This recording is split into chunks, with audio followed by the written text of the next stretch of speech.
What is going on, guys? Welcome back to the channel. So with the new update here in Motorfest that did end up dropping yesterday, we got the new Rimac. Also, look how beautiful the sky looks, man. Look at the coloring of this. Wow, they really did update it. If you are wondering, though, this car can be bought for around $2.4 million. I would say a lot of players are probably going to want to pick it up because it is going to be, well, probably the fastest EV we'll probably actually see in this game, unless you actually look at like the Lotus Evija, but I would say the Rimac is probably going to be fairly close to it. On top of that, it's actually going to have some customization to it, which kind of surprised me. Like, I didn't think this car would actually have a lot you can do. But no, you can actually put some carbon parts on it, some carbon splitters. Is that bottom piece carbon? Ah, yes, it is. You can also do some other things like change the headlights and all that. Now, with a lot of the bumpers in these games, it's probably going to add like a few of the parts to it. You'll then see like another one. Kind of like this, you'll see the splitter, then the obvious part on the front there that's going to be carbon. You'll then see like the headlights go darker on the next one and stuff like that. So, it's probably going to be fairly obvious. But this thing can also be a wide body kit. I was a bit surprised on that. Like, you can actually make the Rimac a wide body. Bro, look at this thing. Look how wide that is. And also, the fitment is on point. Gotta give him credit. It's not like the fenders are sticking out super far past the tire, but no, they actually fit it. Probably always going to be a great sight to see there. I have to admit, though, I don't think I'm going to make this thing a wide body kit. And that's the thing, though. It's not that I'm not a big fan of the wide body kit. I just don't really add that to a lot of the vehicles I do customize. For me, I'm probably going to be a bit weird. I'm probably going to go with the black headlights and also have the part around the headlights that match the color of the vehicle. I feel like it's going to be simple, but at the same time looks pretty dang dope. Like, yeah, you could probably have like the carbon in the splitter and stuff like that, but for some odd reason, I like the way this does look when the actual headlights are colored to the vehicle itself, or at least, the actual outlines of them. Let's add that to it, 24K. Moving over to the rims here, so you are going to have these, which I did pick these when I bought the vehicle because of the color combo I did end up picking. You're also then going to have these as well, which these look okay, but I feel like the black ones look a lot better than those do. And then, of course, I like the color of these. Kind of reminds me of like the Performante rims in a way with how they do look, but the black also looks great. If you are wondering, you can of course put all the other rims on the vehicle, which I would say is, what is that, like 81 rims, that are all going to look absolutely terrible because we don't have colors for them yet. My goodness. Moving over to the mirrors, though, we're now going to have the base ones, then also carbon fiber. The carbon mirrors kind of look dope on there, but I like the painted ones. Keeping those. Moving over to the skirts, we have the base one here, which you can see the carbon. Then we're going to have the canyard there, matches the color of the actual vehicle, pretty dope. Then we're going to have the carbon one. Then we have, whoa, that makes the whole door carbon, bro. That's actually kind of dope. Look at that. That's pretty sweet. See, guys, okay, seriously, do you like carbon fiber? Would you actually make an entire car carbon like this? Like, would you do it? I do understand some cars are obviously going to be completely made out of carbon, like a Koenigsegg or a Bugatti or something like that, but would you actually add carbon to something like this? I would say a lot of people might customize one and be like, you know what, why not add a bunch of carbon to like a 370Z? Would y'all do that? Then we're also going to have the vents here, which, what's it cooling down? Are those going to be cooling down the batteries, I think? Then we're also going to have the wide body kit. Look at the fitment, man. They really nailed it. Looks so dang clean. Then we're also going to have the vents on this thing here. I guess I could add the vents there because it kind of fits it. Not really like making it look out of place. Going to the rear wing, we have the base one. Ooh, look at this carbon fiber. What the? Has like a lip on the back of it. I bet you that thing still lifts up even with it because you can see it with like the, pieces on it when you go faster probably lift up. What in the world? Bro, that looks so weird. I don't know. I don't know how I feel about that wing. Like that just does not look right. Does not look right. Then we're also going to have this one, which is kind of out of place, man. You know what I have to do? Regular carbon fiber. $50,000 for a wing, bro. That's kind of steep. Moving over to the bumpers, we have the, like, I guess you could say smoked out taillights on this one. Kind of looks cool. Then we have that. Wait. Okay, so that takes away the rear lights and kind of puts like the paint of the car down there, it looks like. Then we have that one upgrading it to carbon, whole back end changes there. Then we, ooh, look, ooh, that's okay. That's actually kind of dope. Reminds me of a Koenigsegg back end. That's kind of cool. Then we have this one again, and then finally that back end there. You know what? Part of me kind of wants to add this one too, but at the same time, though, I'm kind of weird. I'm probably just going to leave this on there and most likely leave it stock. Moving over to the interior. So, whoa, look at this thing, bro. That is a very weird place to have a screen, though. I think that would probably be a bit deadly. I'll take a look at that in a second when I'm actually driving the car and doing the outside look on it. But let's go with maybe yellow. Hear me out. Hear me out. Let's go with like the yellow stitching. You know, that actually looks kind of dope. Let's go with the yellow stitching though, and then, ooh, Alcantara. Then we have nothing that can change here. That is a really funky looking interior, man. I do admit. Add this to, and that will basically do it for the customization. I'm actually a bit surprised you can even customize this thing, like I did not actually think you could. So when spawning back outside though, it is now going to be nighttime here in the lovely Rimac, so at least we can see some details of this thing at nighttime. Also, let's take a listen to that engine, am I right? No? It kind of sounds like a vacuum cleaner, but hey, electric cars normally don't have a lot of sound to them. I would prefer them not to have fake engine noises. I feel like that kind of defeats the purpose, don't you think? But looking at the interior of this vehicle, guys, I did want to see this, so you will see that that is going to go up there. You're going to be in drive and all that. Not too much going on the screen. The entire left part of it's like basically blank. You're then going to see the button there for sport mode, and then you're also going to see, I think that's AC controls there. You're then going to see the power output, and I think that's going to be speed over there on the right side. Then you also see the name with that big screen on the bottom. And also, I did not forget, did anyone else notice that yes, the mirrors are indeed working? They look really good too. Look how detailed that looks. Really surprised we actually finally got working mirrors. But does anybody else think that screen is going to be incredibly distracting? Like, imagine driving and looking down at something like that, and you're probably going to take your eyes off the road for a tad too long there, and boom! Guess what is going to happen? Then again, this car is probably so dang quick. I would probably say the last thing you most likely have to worry about is going to be a screen. But nonetheless, though, let's go drive this thing right now. Now, of course, I am going to be going on the new island, guys. I feel like that's a good way to test it.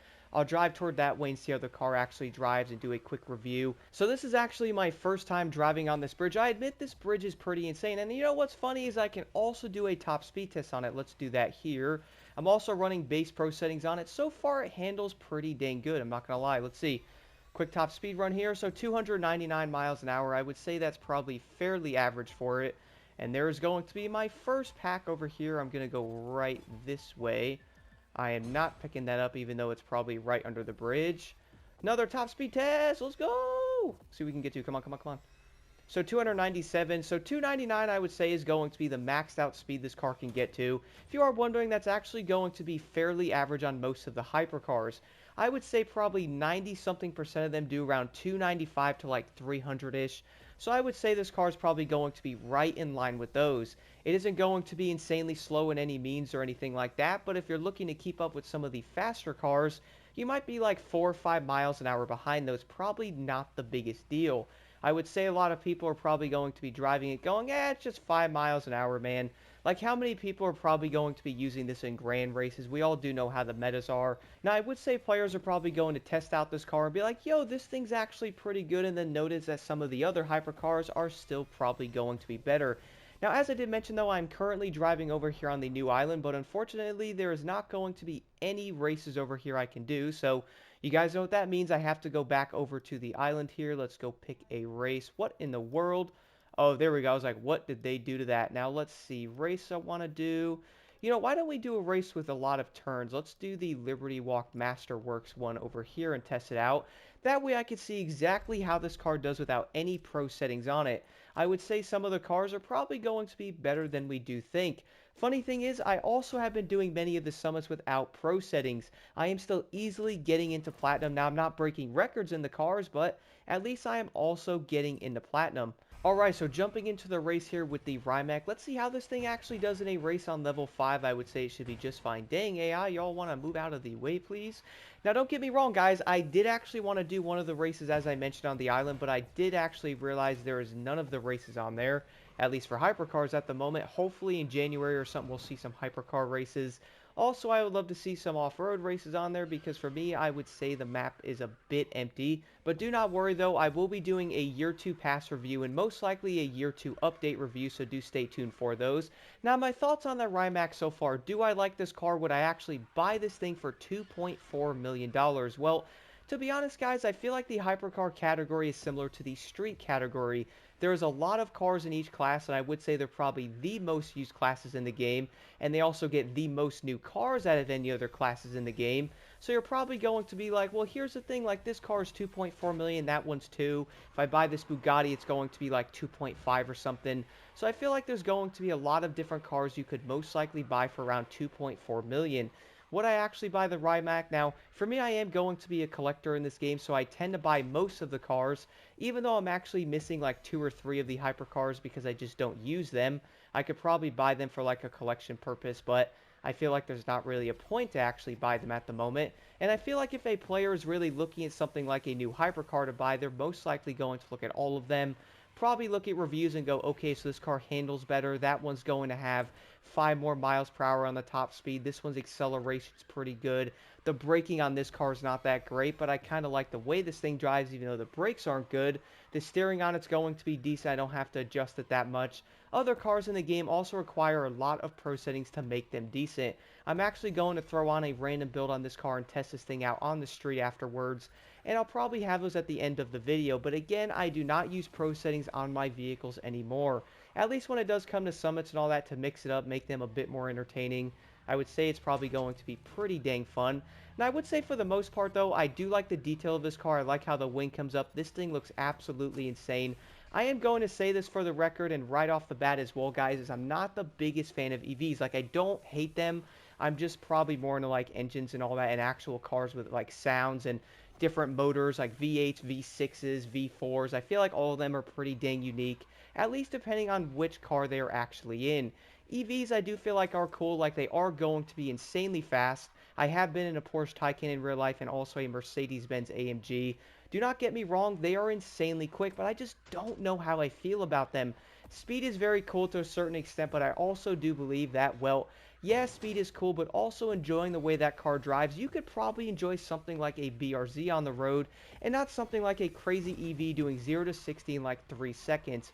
I feel like some people might actually enjoy something like a BRZ even more than something like a Rimac. Now, I do understand the Rimac in real life is millions of dollars, so that probably doesn't count, but you guys probably do see where I am coming from. Okay, so looking at the pro settings on the Rimac, guys, I'm going to throw something insanely random on this car and see how it does actually do. Let's move the rear all the way over to 10. Let's do something like 8 on the front over here. Let's do something like 12 on the rear, maybe 10 here, and then move this over to like, that's the rear. Let's do 6 and 4. 6 and 4. Sometimes I have to do more on the front compared to the rear. Maybe on camber, let's do 5 and something like 2. Now, this is going to be incredibly random, but I have noticed throwing on random settings kind of works. You guys can go around this one road over here if you are wondering.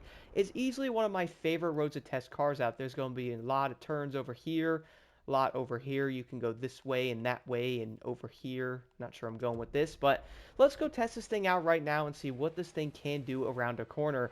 Now, a few things I do actually look for is how fast the car can go without actually sliding. How fast can you go until the car starts to slide and lose its mind? Does it oversteer? Does it understeer? Is it kind of annoying to go around the corner? Right now, it's actually pretty dang good. Man, that's a limo. What kind of turn was that, bro? The limo legit would have drove off the road if it wasn't for me. Kind of weird. Let me go try this turn over here, though. So I'm doing around 160. Let's slow down to... What can this car do? Okay, so 80 miles an hour.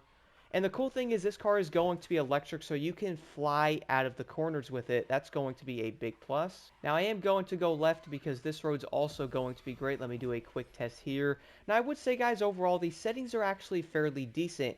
Keep in mind, if you actually wanted to try the settings, I would recommend them, then also tweak it here and there, and then obviously see how the car does. Maybe you can find a few better points. But normally, I probably throw on some random pro settings, and I feel like the cars are pretty good.